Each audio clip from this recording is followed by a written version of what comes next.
Hello friends, आज हम पढ़ेंगे पाठ नंबर 2 यानी चैप्टर 2 इकाई 1 के। यह चैप्टर नंबर 2 है जिसका नाम है संप्रेषण के विभिन्न मॉडल एवं आभाषिक संप्रेषण। तो आज हम इसका जो है रीडिंग करेंगे इस बुक का। यह बुक हिंदी संप्रेषण के पाठ 2 है। तो चलिए हम स्टार्ट करते हैं इसके प्रस्तावना से। प्रस्तावना है कि संप्रेषण मानव समाज में भावों एवं विचारों के आदान प्रदान की एक सामाजिक प्रक्रिया है। यही कारण है कि समाज की तमाम संस्थाओं, समूहों और व्यक्तियों के बीच संप्रेषण होता है।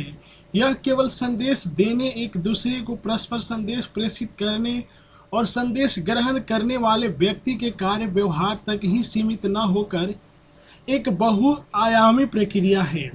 संप्रेषण की इस बहुआयामी प्रक्रिया के विषय में अलग अलग समाजशास्त्रियों और मनोवैज्ञानिकों ने विभिन्न संप्रेषण मॉडल प्रतिरूप समाज के सामने रखते हैं। प्रतिरूप वस्तुतः सरल एवं स्पष्ट शब्दों में सैद्धांतिक कथन होता है। और हाँ, प्रतिरूप मॉडल केवल एक व्याख्यात्मक कल्पना भर नहीं है, अपितु यह सिद्धांत निर्माण में भी सहयोगी है। इस प्रकार संप्रेषण कौशल विकास के लिए संप्रेषण सिद्धांतों और प्रतिरूपों के विषय में जानना आवश्यक है। यहाँ सहज ही यह जिज्ञासा बल पकड़ती है कि मॉडल प्रतिरूप क्या है, संप्रेषण के विभिन्न प्रतिरूप कौन कौन से हैं, और साथ ही संप्रेषण प्रक्रिया में आभासी के संप्रेषण क्या है, इसका महत्व क्या है। इस अध्ययन सामग्री में आप संप्रेषण के विभिन्न प्रतिरूपों और आभासिक संप्रेषण के विषय में पढ़ेंगे। तो ये था हमारा इस चैप्टर का प्रस्तावना। चैप्टर दूसरा है इकाई फर्स्ट के। अब हम देखेंगे अधिगम का उद्देश्य, माने इसका उद्देश्य क्या है। इस अध्ययन सामग्री को पढ़कर आप प्रतिरूप मॉडल और संप्रेषण प्रक्रिया में इनके महत्व को जान सकेंगे। सूचना एवं संप्रेषण क्षेत्र में प्रचलित विभिन्न प्रतिमानों और उनके गुण दोषों के विषय में जान सकेंगे। आभासिक संप्रेषण क्या है और संप्रेषण प्रक्रिया में आभासिक संप्रेषण के महत्व को जान सकेंगे। संप्रेषण के प्रतिरूपों और आभासिक संप्रेषण के विषय में अपनी समझ के आधार पर राय दे सकेंगे। तो ये था इस चैप्टर के अधिगमन का उद्देश्य। अब विषय प्रवेश एवं विवेचन 3.3 पढ़ने चलते हैं। अब हम ये पढ़ेंगे संप्रेषण प्रक्रिया में संप्रेषण प्रतिरूप बड़े ही महत्वपूर्ण होते हैं, क्योंकि संप्रेषण प्रतिरूपों का ज्ञान सहज ही हमें यह विवेक प्रदान करता है कि हम किस प्रतिरूप को अपनाकर अपनी संप्रेषण प्रक्रिया को प्रभावशाली बना सकते हैं। वस्तुतः प्रतिरूप काम करने वाली वह बौद्धिक रचना है जिसके द्वारा प्राकृतिक स्थिति का प्रतिनिधित्व किया जा सके। ये स्थितियाँ वास्तविक या परिकल्पनात्मक हो सकती है। इस प्रकार प्रतिरूप उस आदर्श का रूप है जिसे प्राप्त करना अथवा उस नमूने को जिसे प्राप्त करना चाहिए। A model is working intellectual construct by which social or physical situation can be represented. These situation can be real or hypothetical. A model thus stands for an idea which is to be achieved or a pattern which is to followed. तो हमने यहाँ तक पढ़ लिया। अगला है संप्रेषण के विभिन्न प्रतिरूपों मॉडलों पर बात करने से पूर्व यहाँ मॉडल के अर्थ, संदर्भ, उनके कार्यों एवं महत्वों को जानना आवश्यक है।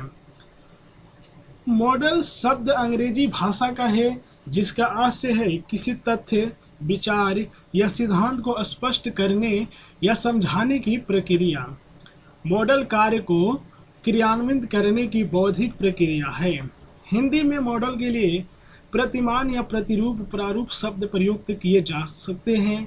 इन तीनों शब्दों से समानतः अर्थ लिया जाता है। किसी प्रक्रिया के प्रमुख तत्वों को उनके आपसी संबंधों के साथ प्रदर्शित किया जाता है। प्रतिरूप एक तरह से प्रयोगात्मक विवरण होता है जिसमें सामाजिक प्रणाली, प्रक्रिया की प्रकृति और उसकी गुणवत्ता को प्रस्तुत किया जाता है। यहाँ तक हमारा हो गया है कंप्लीट। अब आगे के पैराग्राफ देखते हैं। अब यहाँ से संप्रेषण प्रतिरूप या मॉडल संप्रेषण की प्रक्रिया को प्रदर्शित करते हैं। ये इस अवधारणा पर आधारित होते हैं कि अमुक सिद्धांत से किस प्रकार संप्रेषण प्रक्रिया पूर्ण होती है और व्यक्ति समाज पर इसका प्रभाव किस प्रकार पड़ता है। दूसरे शब्दों में संप्रेषण प्रतिरूप के अंतर्गत संप्रेषण की प्रक्रिया, स्वरूप एवं परिणाम आदि संबंधित तथ्य निहित रहते हैं। इसमें संप्रेषण के तत्वों और उन तत्वों के आपसी संबंधों को अभिव्यक्त किया जाता है। संप्रेषण प्रक्रिया में जिन मान्यताओं, परिवेशों और सीमाओं में संदेश को संप्रेषित किया जाता है वही संप्रेषण के प्रतिरूप कहे जाते हैं। अर्थात किसी विशिष्ट सामाजिक सांस्कृतिक वातावरण में किया गया संप्रेषण ही संप्रेषण प्रतिरूप है। संप्रेषण प्रतिरूप का कार्य मुख्य रूप से व्याख्या करना होता है, जिसके अंतर्गत संप्रेषण संरचना, उसके घटक और आंतरिक संगति का प्रकटीकरण आदि होता है। संप्रेषण प्रतिरूप में संप्रेषण संदेश, माध्यम, संदेश प्राप्तकर्ता मुख्य होते हैं। इन भिन्न भिन्न तत्वों के रूप में अर्थ और चरित्र की खोज करना ही प्रतिरूप का मुख्य लक्ष्य होता है। संप्रेषण प्रतिरूपों को समझे बिना सफल एवं प्रभावी संप्रेषण प्रक्रिया को जानना बड़ा ही मुश्किल है। संप्रेषण मॉडल प्रतिरूप के अर्थ व गुण दोषों के विषय में समग्रता से विचार करें तो हम पाते हैं कि मॉडल से तात्पर्य है किसी भी प्रकार का प्रारूप ड्राफ्ट मॉडल में स्थापित होता है। एक बार मॉडल बन जाने के बाद यह मान लिया जाता है कि हमेशा क्रियाशील रहेगा। समाज विश्व की परिस्थितियों में परिवर्तन के अनुरूप मॉडल के स्वरूप में परिवर्तन नहीं होने से उनकी शुद्धता, मौलिकता और प्रभाव में कमी आ जाती है। परंतु इसी तथ्य के चलते पुराने मॉडल प्रतिरूपों में किंचित संशोधन के साथ अनेक नवीन प्रतिरूपों का प्रतिपादन होता रहता है। संक्षेप में प्रारूप निर्माणकर्ता को सामान्यतः उपयुक्त बात का पता रहता है, फिर भी ये इन कमियों को दूर करने का प्रयास नहीं करते, जिसके कारण समय के साथ कमियां और अधिक प्रकट होती है। प्रारूप उपयोग में शुद्धता लाने के लिए वस्तुनिष्ठता का होना आवश्यक होता है। मानवीय दृष्टिकोण के आधार पर वस्तुनिष्ठता प्रभावित होती है। उपर्युक्त कतिपय दोषों के होते हुए भी संप्रेषण प्रतिरूपों का संप्रेषण प्रक्रिया की सफलता के लिए महत्व निर्विवाद है, क्योंकि संप्रेषण प्रतिरूप संप्रेषण प्रक्रिया को बहुत हद तक सरल बना देते हैं। साथ ही ये संप्रेषण प्रक्रिया की सभी क्रियाविधि एवं जटिलता को अपने में समाहित किए रखती है। इसके अतिरिक्त संप्रेषण के विभिन्न प्रतिरूप संप्रेषण प्रक्रिया और उससे लड़ने वाले प्रभावों को समझाते हैं। संप्रेषण प्रतिरूप के कार्य संप्रेषण प्रक्रिया की प्रत्येक क्रियाविधि को भौतिक रूप से आँखों से हम देख नहीं सकते, परंतु समझ सकते हैं। समझने समझाने की प्रक्रिया में प्रतिरूप मदद करता है और साथ ही यह सिद्धांत रचना में भी मददगार होता है। डॉक्टर श्रीकांत सिंह ने ड्यूसक के हवाले से संप्रेषण प्रतिरूप के 4 प्रमुख कार्य माने हैं। संगठित करना, मॉडल प्रतिरूप तथ्यों व आंकड़ों को व्यवस्थित कर उनके आपसी संबंधों को निर्धारित कर उन्हें सही रूप में अभिव्यक्त करने का काम करते हैं। स्वतः शोध संबंधी कार्य, प्रतिरूप में कार्य कारण की ऐसी पद्धति होती है जिसके द्वारा नवीन तथ्यों का शोध करने में मदद मिलती है। अनुमान योग्य बनाना, प्रतिरूप में भविष्य की संभावनाओं की परिस्थितियों का अनुमानित किया जा सकता है।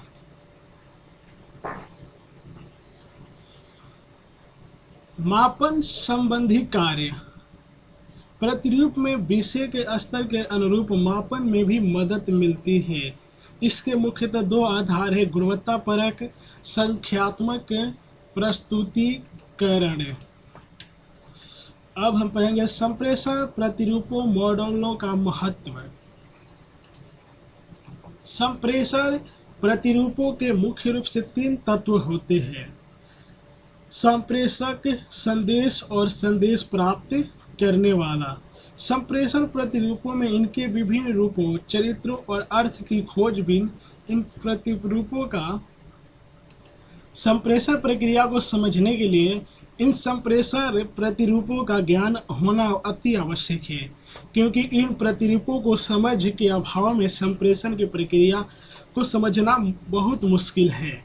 संप्रेषण के प्रतिरूप और मॉडल, अब हम यहाँ से स्टार्ट करते हैं। तो संप्रेषण प्रतिरूप मुख्यतः संप्रेषण प्रक्रिया का प्रस्तुतिकरण है। संप्रेषण प्रक्रिया परिस्थितियों, उद्देश्यों और श्रोता की आवश्यकता अनुसार परिवर्तित होती रहती है। अतः संप्रेषण प्रतिरूपों की संख्या और उनके वर्गीकरण के रूप में भी अनेक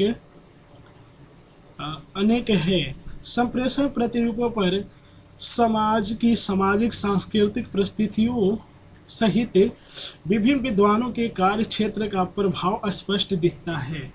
सामाजिक सांस्कृतिक रूप से साम्यवादी प्रतिरूप, उदारवादी मॉडल, इस्लामिक मॉडल, ईसाई मॉडल एवं वैदिक मॉडल आदि प्रमुख हैं। साम्यवादी प्रतिरूप समाज में शोषक शोषित के विचार पर आधारित है। इसमें शोषकों के प्रति घृणा और शोषितों के प्रति करुणा का भाव दिखता है। इसके साथ ही यह प्रतिरूप परंपरागत रूप से जीवन यापन करने पर बल देता है, साथ ही वैश्विक घटनाओं से जन सामान्य को दूर रखने का प्रयास करता है। यह प्रतिरूप अपनी संकीर्णता के कारण प्रचलित नहीं पाया। संप्रेषण के उदारवादी प्रतिरूप में साम्यवादी प्रतिरूप के अवगुण नहीं है। इसमें पूर्ण रूप से वैचारिक स्वतंत्रता होती है। यहाँ तक कि सरकार के विरुद्ध भी विचारा भी व्यक्ति की जा सकती है। इस प्रतिरूप में दैनिक जीवन की आवश्यकताओं और कठिनाइयों को समझने, शिक्षा एवं स्वास्थ्य के विकास जैसे मुद्दों का प्रधानता दिखाई देती है। इस्लामिक संप्रेषण प्रतिरूप इस्लामिक आचार संहिता एवं धार्मिक कट्टरता पर आधारित है। इस प्रतिरूप का सबसे बड़ा दोष यह है कि स्त्रियों एवं अन्य धर्म संप्रदायों के प्रति अत्यधिक कठोर और निर्दयी है। मुस्लिम देशों में यह प्रतिरूप देखने को मिलता है। वैदिक संप्रेषण प्रतिरूप गुरु शिष्य की शिक्षा पद्धति यानी मौखिक संप्रेषण पर आधारित है। यह संप्रेषण प्रतिरूप भारतीय सांस्कृतिक एवं मूल्यों पर आधारित है, परंतु कुछ तो अंग्रेजी शासन एवं विद्वानों ने और बहुत कुछ अंग्रेजी रंगत में रंगे भारतीय विद्वानों ने इस संप्रेषण प्रतिरूप की अनदेखी की। इसलिए यहाँ एक प्रमुख उल्लेखनीय तथ्य यह भी देखने में आता है कि संप्रेषण प्रक्रिया और उसके अध्ययन मनन पर पाश्चात्य प्रभाव और वर्चस्व अधिक दिखाई देता है। यही कारण है कि संप्रेषण प्रतिरूपों को पश्चिम की देन के रूप में जाना जाता है। यहाँ कुछ प्रमुख संप्रेषण प्रतिरूपों का विवरण इस प्रकार है। SMR संप्रेषण प्रतिरूप मोटे रूप में संप्रेषण में संप्रेषक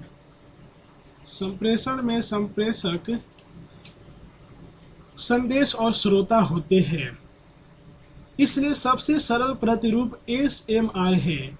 SMR एक सरल रेखीय संप्रेषण प्रतिरूप है जिसमें संदेश संप्रेषित करने वाला संप्रेषक, संदेश और संदेश प्राप्त करने वाला यानी प्राप्तकर्ता प्रधान रूप से 3 तत्व है। ये सेंडर हो गया, ये मैसेज हमारा हो गया और ये रिसीवर हो गया यानी संदेश प्राप्त करता। संदेश भेजने वाले व्यक्ति को संचारक, कम्युनिकेटर और सेंडर कहा जाता है। सूचना या ज्ञान या विचार जिसका संप्रेषण किया जाता है संदेश है। संदेश प्राप्त करने वाला व्यक्ति प्राप्तकर्ता, श्रोता या दर्शक रिसीवर कहलाता है। संप्रेषक संदेश मैसेज को किसी भी भाषा अथवा अन्य चिन्हों, लैंग्वेज और सिंबल्स द्वारा प्राप्तकर्ता तक पहुंचाता है।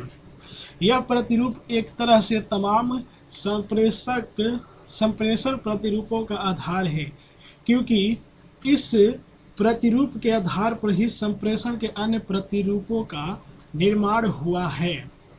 SMR प्रतिरूप संप्रेषण प्रक्रिया में संप्रेषण की एक अस्थायी प्रक्रिया को दर्शाता है।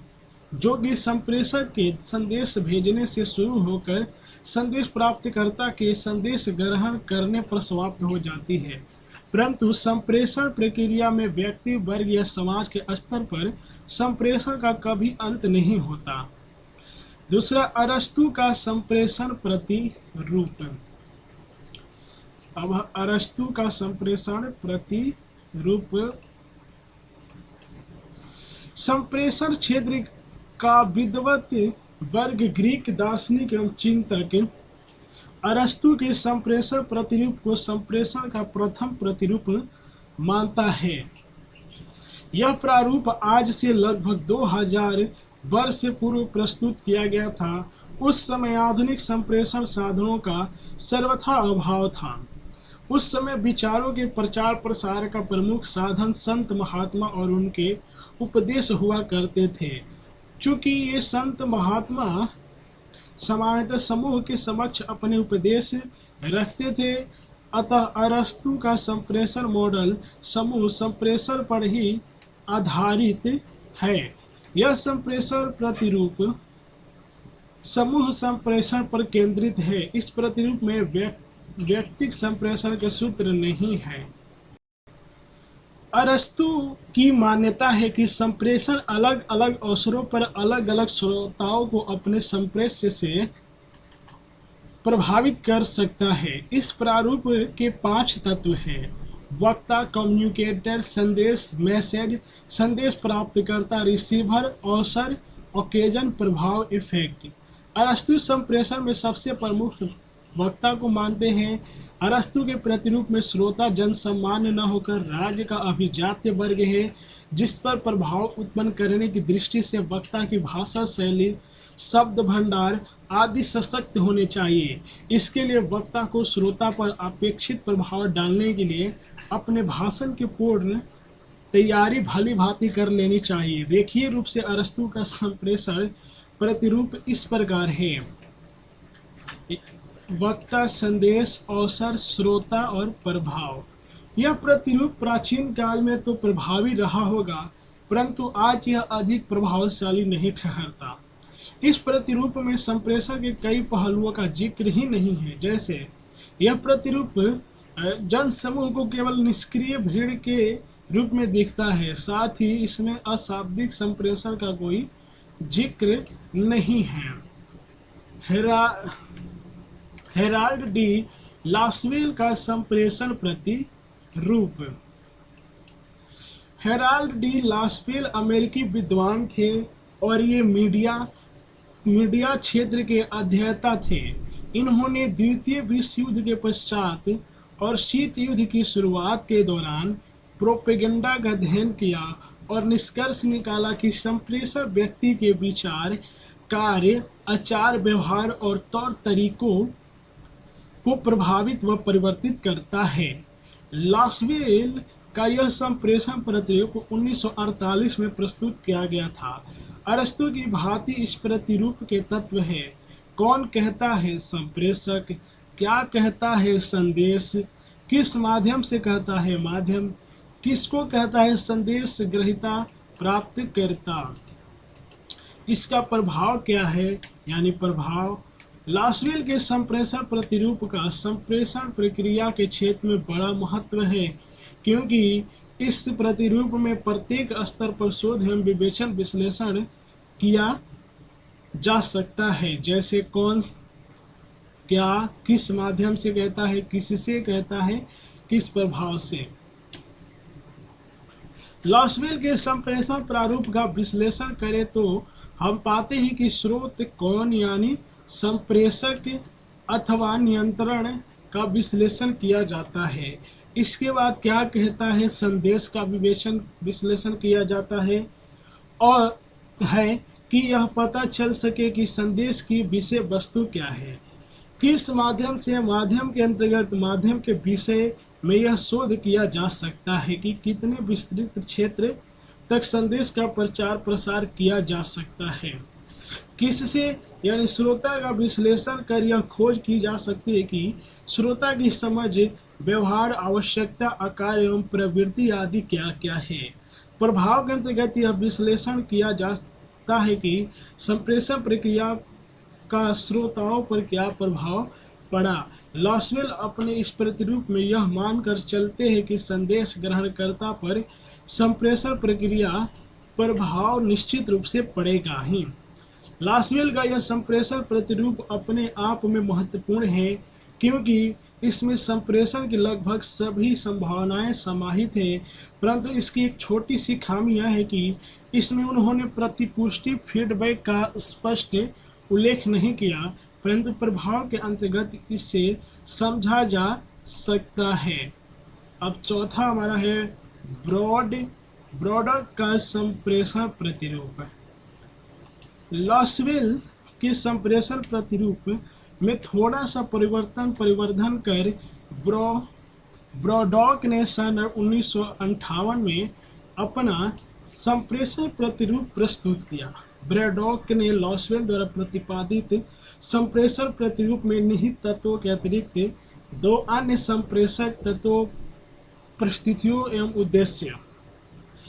किन परिस्थितियों में संप्रेषक ने संदेश को संप्रेषित किया, उद्देश्य संदेश संप्रेषण का उद्देश्य क्या है, को सम्मिलित कर अपना संप्रेषण मॉडल प्रस्तुत किया। इस प्रकार ब्रॉडॉक द्वारा प्रस्तुत संप्रेषण प्रतिरूप कौन, श्रोता क्या कहता है, संदेश मैसेज, किस माध्यम से, चैनल, किससे संदेश प्राप्त करता, टू होम, किन परिस्थितियां, इन विच सर्कमस्टांस, किस उद्देश्य से, व्हाट इज द पर्पज, प्रभाव क्या है, व्हाट इन द इफेक्ट, कौन क्या कहता है, किस माध्यम से कहता है, किससे कहता है, किस परिस्थिति में, किस उद्देश्य से, प्रभाव क्या है। ब्रॉडॉक संप्रेषण प्रतिरूप बहुत हद तक सही एवं संप्रेषण का एक प्रभावशाली प्रतिरूप है, परंतु फिर भी यह प्रतिरूप कुछ कमियों को भी लिए हुए है। जैसे इस प्रतिरूप में बताया गया है कि वक्ता श्रोता को प्रभावित करने के उद्देश्य से संप्रेषण करता है, किंतु सदैव ऐसा नहीं होता। घर परिवार में जो संप्रेषक क्रिया होती है वह प्रभाव डालने से अधिक समान रूप से सूचनाओं का आदान प्रदान होता है। हाँ, यह सिद्धांत प्रोपेगेंडा प्रचार पर ठीक बैठता है। वही संप्रेषण प्रभावित करने के उद्देश्य से ही किया जाता है। संप्रेषण प्रक्रिया में चूंकि पत्र पत्रिकाओं का पाठक वर्ग, टीवी के दर्शक वर्ग पृथक होता है, ऐसे ही रेडियो का दर्शक वर्ग भी अपना अलग महत्व रखता है। लक्षित समूह भिन्न भिन्न है, अतः ऐसी स्थिति में इस प्रतिरूप द्वारा सीधा निष्कर्ष निकालना संभव नहीं है। इस प्रतिरूप में फीडबैक की जगह नहीं दी गई। ब्रॉडॉक संप्रेषण प्रक्रिया में संप्रेषक के प्रभाव को अवश्यंभावी मानते हैं, परंतु यह जरूरी नहीं, क्योंकि कभी कभी संप्रेषण प्रक्रिया पूर्णतः प्रभावहीन रह जाती है, क्योंकि संप्रेषक एवं संदेश ग्रहणकर्ता दोनों की क्षमताओं पर निर्भर करता है। इससे यह प्रतिरूप संप्रेषण के शाश्वत एवं प्रभावशाली होने का। शैनन एवं बीबर का संप्रेषण प्रतिरूप। क्लाउडेन शैनन एवं वारेन बीबर दोनों ही अमेरिकी विद्वान दूरसंचार क्षेत्र से संबंधित थे, अतः इनका संप्रेषण प्रतिरूप मूलतः दूरसंचार की समस्याओं को ध्यान में रखकर विकसित हुआ था। इन दोनों ने टेलीफोन संबंधी संप्रेषण प्रक्रिया के आधार पर सन 1949 में अपना संप्रेषण प्रतिरूप प्रस्तुत किया, परंतु यह प्रतिरूप मानव जीवन संप्रेषण प्रक्रिया को भी भली भांति अभिव्यक्त करता है। इस प्रकार इस प्रारूप के अनुसार संदेश श्रोता तक ही सही तभी पहुंच पाता है जब माध्यम में कोई शोर शराबा न हो। रेखीय चित्र द्वारा शैनन एवं बीबर द्वारा प्रतिपादित प्रतिरूप को इस प्रकार समझा जा सकता है। स्रोत, संदेश, प्रेषक, संकेत, प्राप्त संकेत, शोर, ग्रहणता, संदेश, गंतव्य स्थल। इस प्रारूप को ध्यान में रखकर ही संप्रेषण की गणितीय सिद्धांत प्रस्तुत किया गया। इस सिद्धांत की मान्यता अनुसार ए टेलीफोन द्वारा बी से बातचीत करता है। यहाँ पर ए संदेश का स्रोत है, वह अपना संदेश टेलीफोन के माध्यम से प्रेषित करता है। टेलीफोन यहाँ माध्यम है, एक अशाब्दिक संदेश यांत्रिक रूप में बी तक टेलीफोन के जरिए पहुंचता है। संप्रेषण प्रक्रिया पूर्ण होने पर बी का मत निर्माण होता है। यह प्रतिरूप रेखीय संप्रेषण का उदाहरण प्रस्तुत करता है। इस प्रतिरूप में संप्रेषण का पक्षीय रूप से होता है। समग्रता से यदि हम इस प्रतिरूप के गुण दोष पर विचार करें तो हम पाते हैं कि सबसे बड़ा अवगुण है शोर। शोर से आशय है संदेश में अस्पष्टता। शोर यांत्रिक और अयांत्रिक दोनों प्रकार का हो सकता है जो संदेश प्रक्रिया के मार्ग में एक बड़ी बाधा बनता है। इसके अतिरिक्त इस संप्रेषण प्रतिरूप में प्रतिपुष्टि और सामाजिक संदर्भ के प्रभाव का कोई जिक्र नहीं किया गया। विल्बर श्रेम का संप्रेषण प्रतिरूप। विल्बर श्रेम ने सन 1954 में दर्शन व वीबर के संप्रेषण मॉडल में संशोधन करते हुए अपना संप्रेषण प्रतिरूप विकसित किया। इन्होंने अपने अनुभव व चिंतन फलस्वरूप अपने प्रतिरूप के 3 प्रारूप प्रस्तुत किए। श्रेम ने अपने पहले संप्रेषण प्रतिरूप को बहुत ही सरल प्रतिरूप के रूप में प्रस्तुत किया। इसमें दिखाया गया कि संप्रेषक स्रोत के उद्देश्य है आसानी से संदेश को लक्ष्य श्रोता तक पहुंचाना है, यानी कि सोर्स, संप्रेषक, सिग्नल, संदेश ग्रहणकर्ता और लक्ष्य और श्रोता। श्रेम ने अपने दूसरे संप्रेषण प्रतिरूप में यह दर्शाया कि संप्रेषण में एक दूसरे से बातचीत और अनुभव क्षेत्र संबंधी संदेश के आदान प्रदान पर वातावरण का प्रभाव कितना पड़ता है। श्रेम के पहले प्रतिरूप में परिवर्तन के साथ ही इस तथ्य की जानकारी मिलती है कि स्रोत, संप्रेषक और संदेश प्राप्तकर्ता का अनुभव क्षेत्र एक समान होता है। फलस्वरूप इससे संकेत भी प्रभावित होते हैं। अपने तीसरे प्रतिरूप में श्रेम ने बताया है कि संप्रेषण स्रोत द्वारा प्रदान की गई जानकारी संदेश अपने लक्ष्य संदेश ग्रहणकर्ता तक भले ही पहुंच जाए, परंतु प्रतिपुष्टि के द्वारा इस संदेश को और अधिक पुख्ता किया जा सकता है।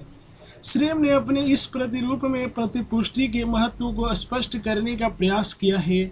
संप्रेषण के इस प्रतिरूप में संप्रेषक एन्कोडर संदेश प्राप्तकर्ता डिकोडर में परस्पर अपनी भूमिका बदलते रहते हैं। इससे पता चलता है कि संप्रेषण के जन माध्यमों में श्रोता को प्रभावित करने की बहुत अधिक क्षमता है। विल्बर श्रेम के प्रतिरूप संप्रेषण के बहुआयामी पक्षों और अंतःक्रियाओं पर विशेष बल देते हैं। अंतःक्रिया में व्यक्तित्व, स्रोत की प्रामाणिकता एवं विश्वसनीयता, संज्ञानात्मक स्थिरता, अभिवृत्ति की प्रकृति तथा कतिपय संदेशों के प्रति चयनात्मक दृष्टिकोण शामिल है। इसके अलावा श्रेम के प्रतिरूप में सामाजिक संदर्भ यानी संदेश के उद्भव और प्रभाव आदि पर प्रकाश डाला गया है। समग्रतः श्रेम के संप्रेषण प्रतिरूप मुख्य रूप से निम्नलिखित तत्व शामिल हैं: स्रोत, संप्रेषक, संकेत, प्राप्तकर्ता, गंतव्य, डेस्टिनेशन। परंतु श्रेम के प्रतिरूप में कम से कम स्रोत, संदेश और प्राप्तकर्ता, इन 3 संप्रेषक तत्वों का होना अति आवश्यक है। पहले स्रोत अपने संदेश को एनकोड करता है। यह एनकोड किया गया संदेश सिग्नल के रूप में लक्ष्य तक पहुंचता है, जो संदेश को डिकोड करता है। अब पढ़ेंगे हम सीई आइसगुड और विल्बर श्रेम का सर्कुलर संप्रेषण प्रतिरूप। सीई आइसगुड और विल्बर श्रेम ने सन 1954 में संप्रेषण के प्रचलित प्रतिरूपों में से कुछ भिन्न प्रतिरूप प्रस्तुत किया। इसमें संप्रेषण प्रक्रिया के प्रमुख तत्व संप्रेषक और संदेश प्राप्तकर्ता के व्यवहार पर अधिक बल दिया गया। चूँकि यह प्रतिरूप संप्रेषण प्रक्रिया को गतिशील रूप से अभिव्यक्त करता है, अतः इसे सर्कुलर मॉडल के नाम से भी जाना जाता है। आइसगुड और विल्बर ने शैनन और वीवर की भांति ट्रांसमीटर और रिसीवर शब्द प्रयुक्त न करके व्याख्याता, इंटरप्रिटर, संप्रेषक और प्राप्तकर्ता की प्रक्रिया का अलग अलग उल्लेख किया। समग्रतः इस प्रतिरूप में संप्रेषण प्रक्रिया में संप्रेषण को इनकोडिंग के रूप में, डिकोडिंग को प्राप्तकर्ता के रूप में देखा गया।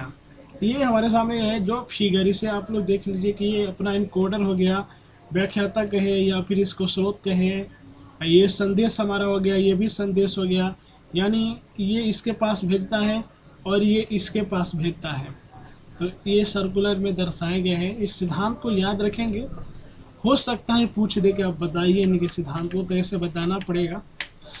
उपयुक्त चित्र का विश्लेषण करें तो हमें देखते हैं कि इनकोडिंग की प्रक्रिया के अंतर्गत संप्रेषक अपने संप्रेष्य संदेश को बोलकर, लिखकर या फिर संकेतों द्वारा प्राप्तकर्ता की समझ के अनुरूप प्रस्तुत करता है। डिकोडिंग के अंतर्गत संप्रेषक द्वारा एनकोड किए गए संदेश को श्रोता व्यक्ति डिकोड करता है, यानी वह संदेश को अपनी क्षमता एवं दृष्टि के अनुसार समझता है। इंटरप्रिटेशन के अंतर्गत डिकोड किए गए संदेश का विश्लेषण करके संदेश प्राप्तकर्ता उस संदेश का अर्थ निकालता है तथा मूल्यांकन करता है। इनकोडिंग संदेश प्राप्तकर्ता संदेश को डिकोड व उसका मूल्यांकन करने के पश्चात उसके मन में अन्य अनेक जिज्ञासाएं पैदा हो सकती है। यदि वह अपनी प्रतिक्रिया व्यक्त करना चाहता है तो वह दूसरे व्यक्ति को संदेश भेजता है। इससे वह संप्रेषक की भूमिका में आ जाता है और दूसरा व्यक्ति उस संदेश को डिकोड करता है। यह प्रक्रिया इस तरह चलती है। इस प्रक्रिया में व्यक्तियों का संप्रेषण क्षमता, उनका दृष्टिकोण, उनका ज्ञान और उनकी सामाजिक सांस्कृतिक स्थिति महत्वपूर्ण बनी रहती है। संप्रेषण का यह प्रतिरूप इंटरपर्सनल कम्युनिकेशन के लिए बहुत ही सार्थक है, परंतु इस प्रतिरूप में यदि प्रतिपुष्टि फीडबैक का तत्व न हो तो यह प्रतिरूप अनुपयोगी हो जाएगा। यही कारण है कि आइसगुड और श्रेम का यह प्रतिरूप संप्रेषण प्रक्रिया में उपयोगी सिद्ध न हो सका। फलस्वरूप श्रेम को एक अन्य संप्रेषण प्रतिरूप प्रतिपादित करना पड़ा जिससे कि संप्रेषण प्रक्रिया को जाना समझा जा सके।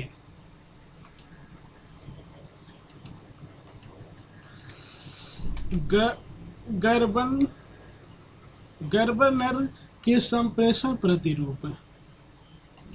जॉर्ज, मैं इनको गर्बनर नहीं पढ़ूंगा, थोड़ा दिक्कत है, गर्ब सिर्फ पढ़ दूंगा। जॉर्ज गर्ब अमेरिकी संप्रेषणविद थे और उनका उद्देश्य एक ऐसे संप्रेषण मॉडल का विकास करना था जो कि संप्रेषण के व्यापक क्षेत्रों पर लागू हो सके।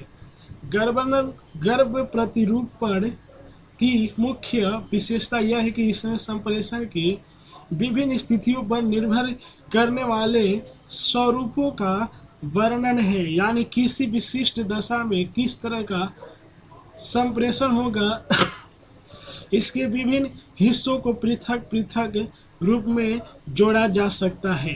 यह प्रतिरूप संदेश की रचना प्रक्रिया और संदेश के सह संबंध को स्पष्ट करता है।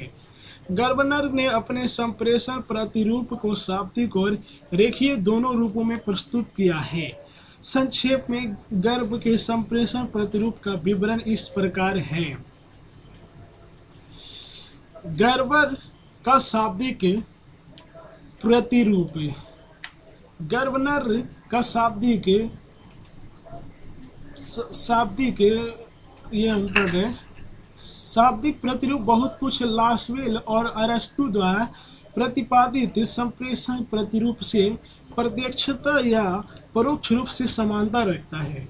कुछ बिंदुओं पर अरस्तु के प्रतिरूप से भिन्न भी है। संक्षेप में गर्बनर द्वारा प्रतिपादित शाब्दिक प्रतिरूप का ढांचा इस प्रकार है। कोई समवन किसी घटना का अवबोधन करके प्रिसीव एन इवेंट प्रतिक्रिया करता है एंड रिएक्ट्स एक स्थिति में इन अ सिचुएशन किसी साधन द्वारा थ्रू सम मीन्स ताकि उपलब्ध सामग्री को बना सके टू मेक अवेलेबल मटेरियल किसी रूप में इन सम फॉर्म किसी परिप्रेक्ष्य में एनी कॉन्टेक्स्ट भेजने योग्य संदेश कॉन्विंग कंटेंट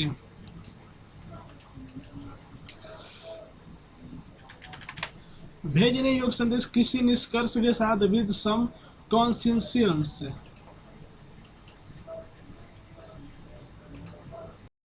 गर्वनर का रेखीय प्रतिरूप गर्वनर के शाब्दिक संप्रेषण प्रतिरूप में जो चरण प्रदर्शित किए गए हैं वे सभी रेखीय प्रतिरूप में शामिल नहीं हैं। रेखीय प्रतिरूप में यह स्पष्ट किया गया है कि किसी घटना का कोई व्यक्ति किस प्रकार अवबोधन परसीव करता है और फिर वह इस घटना को किस तरह एक संदेश के रूप में प्रेषित करता है। इस प्रक्रिया में कोई आवश्यक नहीं कि घटना को वह किस रूप में अवबोधित करता है और फिर उपलब्ध साधनों के आधार पर किस तरह वह उस घटना को संदेश के रूप में ढालकर अग्रसर करता है। ध्यान देने की बात यहाँ यह है कि प्रक्रिया फिर आगे बढ़ती है क्योंकि जब कोई संदेश किसी दूसरे तक पहुँचता है तो वह भी अपने ढंग से उसका अवबोधन करता है और उसे संदेश के रूप में रूपांतरित कर पुनः दूसरे तक पहुंचाता है। यह प्रक्रिया किसी घटना को अवबोधन करने वाले चयन के तरीके परिप्रेक्ष्य और उपलब्ध साधनों का महत्वपूर्ण प्रभाव होता है। गर्वनर का रेखीय प्रतिरूप वास्तव में दो रूपों में सामने आया है। पहला प्रतिरूप सन 1956 में और दूसरा 1964 में उन्होंने प्रस्तुत किया। ये जो है कुछ रेखीय अपना प्रतिरूप किए हैं, आप लोग देखकर समझ लीजिए, नहीं तो ये चैप्टर्स बहुत अच्छा है, लिख भी दिया है नीचे यहाँ से। उपयुक्त संप्रेषण प्रतिरूप के केंद्र में एम है जो किसी व्यक्ति का पर्याय है। वह किसी ई यानी घटना को देखता है किंतु अपनी चयन प्रक्रिया परिप्रेक्ष्य तथा उपलब्ध साधनों के परिणाम स्वरूप वह ई को वास्तव में E1 के रूप में देखता है, अर्थात एम उस समय जो अवबोधन करता है वह ई न होकर E1 है जबकि मूल तथ्य ई है। इस तरह ई एम और E1 के मध्य अवबोधन का संबंध है। अब एम उस घटना उस समय के विषय में औरों को बताना चाहता है, इसके लिए वह अपने संप्रेषण की रचना इस ई के रूप में करता है। यह इसका तात्पर्य शेप और या फॉर्म से है जबकि ई का अभिप्राय अंतर वस्तु है।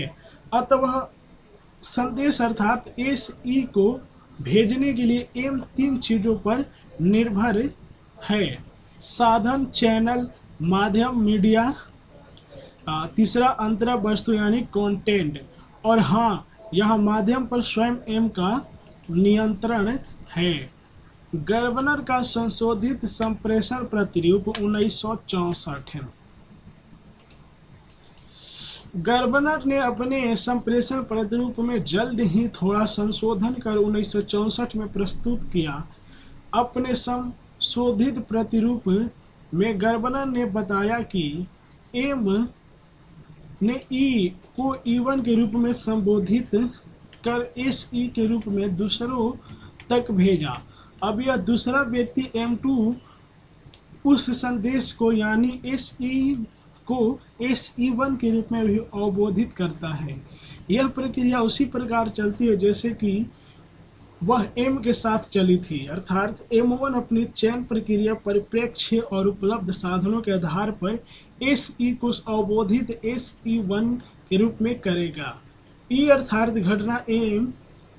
घटना को M यानी माध्यम M1 के रूप में अवबोधित करता है और SE के रूप में ग्रहण करता है। इस तरह मूल चीज E थी तथा जो E1 से और SE बनने के बाद श्रोता SE तक के रूप में पहुंचती है।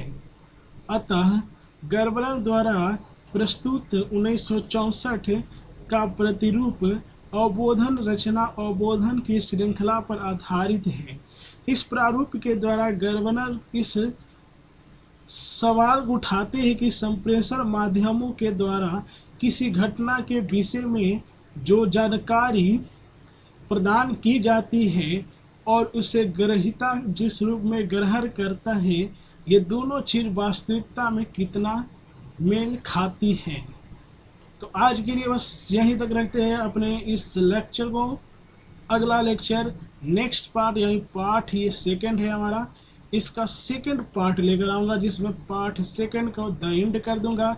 इससे पहले मैं पार्ट 1 भी पढ़ाकर इसका वीडियो डाल चुका हूं, अगर जो भी नहीं देखे स्टूडेंट वो जाकर देख सके। और वीडियो पसंद आया हो तो लाइक करें।